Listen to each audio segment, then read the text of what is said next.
Right భవిష్యత్తులో కులగణన survey కీలకం కానుందని బీసీ కమిషన్ చైర్మన్ నిరంజన్ తెలిపారు. సమగ్ర కుటుంబ సర్వే 2-3 రోజుల్లో పూర్తయిందని అన్నారు. ప్రజల ఆర్థిక సామాజిక అంశాలు సర్వేలో బయటపడతాయని నిరంజన్ తెలిపారు. ఎంఆర్ఓలు 45 జీవోను అమలు చేయాలని ఆదేశించినట్టు తెలిపారు. కొన్ని ప్రాంతాల్లో గ్రామ బహిష్కరణ చేస్తున్న వారిపై చర్యలు తీసుకోవాలని ఆదేశించామన్నారు. ఇటు బీసీ కమిషన్ బీసీలకు కోసం పనిచేస్తుందన్నారు. ప్రతి జిల్లాలో ఈడబ్ల్యూఎస్ఐపై అభ్యంతరాలు వచ్చాయన్నారు.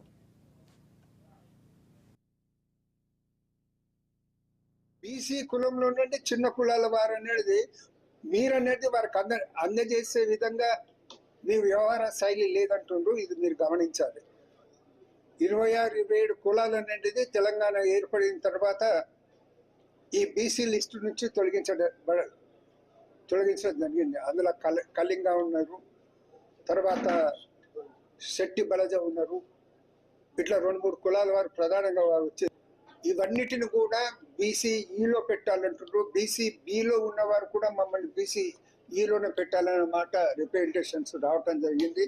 సో ఆ అన్ని విషయాల్లో కూడా మేము సవివరంగా కమిషన్ అనేది ప్రభుత్వ దృష్టికి తీసుకురావటం జరుగుతుంది. ఒక బాలకేల వసతి గృహానికి వెళ్తే కెపాసిటీ 200 కంటే మించి ఉన్నట్టు లేదు, కానీ 300 పైచిలకు అనేది అక్కడ పిల్లలను ఉంచడం జరిగింది. ఒక రూమ్ లో 10 మంది పిల్లలు పడుకునే పరిస్థితి ఉంటే 20 మంది పిల్లలను అక్కడ పడుకోవాల్సినటువంటి పరిస్థితి ఏర్పడింది.